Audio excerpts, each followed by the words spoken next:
Dan kita akan beralih ke sidang lanjutan pembunuhan Brigadir Nofriansyah Yosua Huta Barat, di mana jaksa penuntut umum menghadirkan Ferdi Sambo sebagai saksi mahkota untuk 3 terdakwa pembunuhan berencana terhadap Brigadir Yosua Huta Barat di Pengadilan Negeri Jakarta Selatan. Bekas Kepala Divisi Propam Polri ini akan bersaksi untuk terdakwa Richard Eliezer alias Baradae, Ricky Rizal, dan juga Kuat Ma'ruf. Kalau isoman itu lebih dekat ke Duren 3. Kalau itu dari Mabes Polri atau dari Bayangkari, biasanya istri saya menunggu PCR itu di Bangka. Tapi karena ini lebih dekat ke Duren 3, itu memang menjadi kebiasaan untuk isoman di sana, menunggu PCR. Di Duren 3, saudara sudah tahu memang? Ya, memang itu sudah kebiasaan. Tapi siapa saja yang berangkat, saudara tidak tahu? Saya tidak tahu yang mulia. Singkat cerita mereka rombongan jalan. Setelah turun, mereka jalan. Berapa lama menit kemudian saudara mengikuti untuk keluar dari rumah di Saguling? Selang beberapa menit, 5-10 menit, saya kemudian jalan juga yang mulia. Dan saudara memang mau menuju ke Duren 3? Saya rencana menuju ke Depok yang mulia. Saudara berencana menuju Depok. Itu jam berapa? Itu kurang lebih hampir jam 5-an yang mulia. Hampir jam 5, berarti jam 5 kurang lah ya kan? Saya tidak tahu pasti karena saya tidak. Ya, saudara tidak tahu pasti. Saudara pergi dengan siapa saja? Dengan ajudan dan ADC yang berdinas hari itu bersama Walmor yang mulia. Saudara pergi dengan ajudan, kemudian driver serta Walmor. Ajudannya waktu itu Adan Romer. Hasan Romer dan drivernya Prayogi. Drivernya Prayogi, patwalnya? Kalau nggak salah Farhan. Farhan. Saudara pergi bertiga? Bertiga yang mulia. Saudara perintahkan kemana driver itu? Saya tidak memerintahkan kemana karena memang jadwal hari itu ada kegiatan bulu tangkis. Saya kan biasanya nanya, mau kemana Pak hari ini Pak?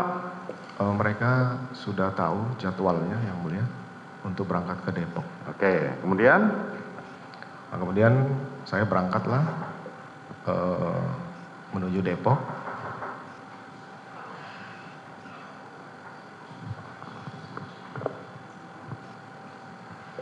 Kemudian? Setelah masuk Kompleks Polri Duren 3. Ya, saudara menuju dari Saguling menuju ke Depok. Depok. Ya. Setelah sampai ke Duren 3, melewati Kompleks Duren 3, saya melihat Yosua ada di depan gerbang. Saudara melihat Joshua ada di depan gerbang. Kemudian? Kemudian saya perintahkan Hasan Romer, ajudan, untuk berhenti. Nah, setelah berhenti, Hasan Romer turun. Ya, sebentar. Kalau dari Saguling menuju Depok, emang melewati Duren 3? Sudah menjadi kebiasaan dari Walmor dan ajudan untuk melewati Kompleks Polri, karena apabila lewat kiri itu harus muter jauh. Itu sudah menjadi kebiasaan dari Walmor dan driver ya. Sudah menjadi kebiasaan. Termasuk kalau dari Saguling menuju ke kantor ya. Saya baru tahu kalau Duren 3 itu tembus-tembusnya begitu. Itu bukannya cuma satu komplek terusan nggak ada jalannya? Ada jalan. Waktu itu memang kami memasang pagar pembatas karena waktu itu tidak ada pagar pembatas, sehingga waktu kami di sana kami membangun pagar untuk pembatas. Nah, itu biasanya driver sudah kontak dengan satpam atau yang ada di Saguling untuk membukakan. Ya, kemudian saudara pergilah ke lewatlah Duren 3, saudara melihatlah Joshua. Terus? Kemudian saya teringat apa yang dilakukan oleh Yosua terhadap istri saya waktu saya melihat dia. Karena di saguling saya tidak ketemu. Oke, kemudian? Saya perintahkan Romer untuk berhenti. Romer biasanya kalau berhenti itu dia langsung turun, tapi saya masih berpikir apakah harus saya konfirmasi hari ini. Karena saya sudah sampaikan ke istri akan konfirmasi malam. Setelah itu kemudian saya perintahkan jalan lagi. Udah jalan aja. Tapi saya putuskan untuk berhenti dan konfirmasi hari itu juga. Saya kemudian turun, senjata saya jatuh, kemudian saya ambil dan saya masuk ke dalam Duren 3. Senjata apa yang saudara jatuhkan itu? Senjata yang selalu saya pegang yaitu Combat Wilson kaliber 45. Combat Wilson, oke, kemudian? Nah, kemudian saya masuk ke dalam, saya lihat Ricky masih parkir mobil waktu itu. Saya masuk ke dalam ketemu Kuat di dapur. Saya sampaikan ke Kuat, mana Yosua? Panggil. Kemudian dia Bentar, saudara masuk ke dalam, sempat bertemu dengan istri saudara tidak? tidak ketemu yang mulia. Tidak ketemu. Ketemu dengan terdakwa Richard nggak? Ketemunya di dalam yang mulia. Ketemunya di dalam. Duluan mana saudara ketemu Richard sama ketemu Kuat Ma'ruf? Duluan ketemu Kuat Ma'ruf. Duluan ketemu Kuat Ma'ruf. Terus saat saudara ketemu dengan saat itu saudara bertemu dengan Kuat Ma'ruf di dalam atau di garasi? Saya tidak ingat pasti, yang jelas di dapur menuju. Di dapur, menuju dapur. Kemudian saudara perintahkan Kuat Ma'ruf untuk manggil Joshua. Terus? Saya masuk ke dalam, Richard turun. Kemudian setelah itu Kuat, Joshua masuk bersama Kuat. Dan Ricky di belakangnya, saya masih perhatikan. Begitu masuk, saya sudah emosi waktu itu karena mengingat perlakuan Joshua kepada istri saya. Saya kemudian berhadapan dengan Joshua. Saya sampaikan ke Joshua, kenapa kamu tega sama ibu? Jawaban Joshua tidak seperti yang saya harapkan. Dia malah menanya balik, ada apa komandan? Seperti menantang. Saya kemudian lupa, saya tidak bisa mengingat lagi. Saya bilang kamu kurang ajar.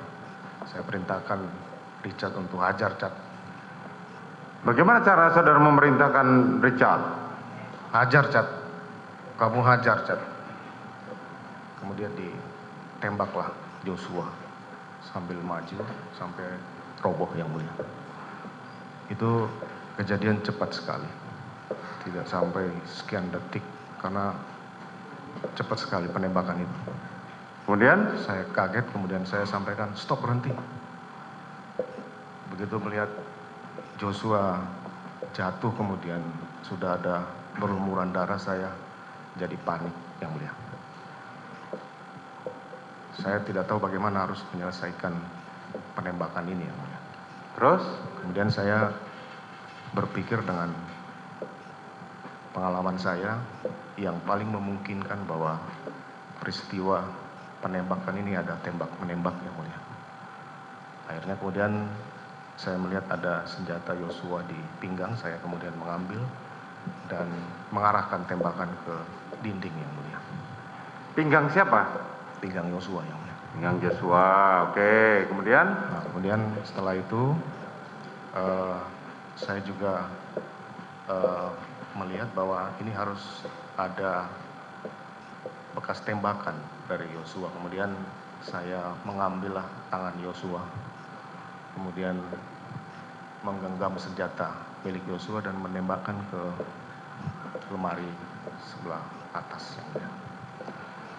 Kemudian setelah itu saya melap senjata Joshua dengan masker, saya letakkan di samping Joshua yang mulia. Pada saat saudara menembak ke dinding itu ya? Iya yang mulia. Pada saat saudara menembak, kemana itu si Ricky dan si Kuat? Dia ada di dekat kolam. Kemudian Richard di belakang saya. Hah? Richard di belakang saya, kalau tidak salah. Oke, terus? Kemudian saya lakukan penembakan ke dinding yang mulia. Setelah itu, Nah setelah itu saya kemudian keluar yang mulia. Setelah keluar saya bertemu Romer di garasi. Saya sampaikan, kamu liatin ibu di dalam. Kemudian saya keluar, saya ketemu Yogi. Saya sampaikan kamu panggil ambulans karena saya berpikir mungkin masih bisa dibawa ke rumah sakit yang mulia. Kemudian saya ingat bahwa istri saya ini ada di dalam karena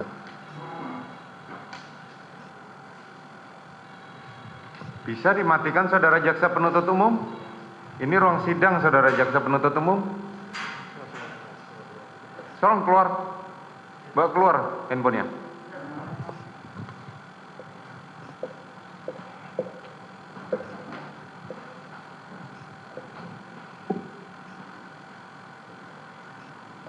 Kemudian saya meminta Prayogi untuk memanggil ambulans karena saya masih berpikir bahwa Yosua masih bisa dibawa ke rumah sakit yang mulia. Kemudian saya mengingat bahwa istri saya ini ada isolasi mandiri di sini.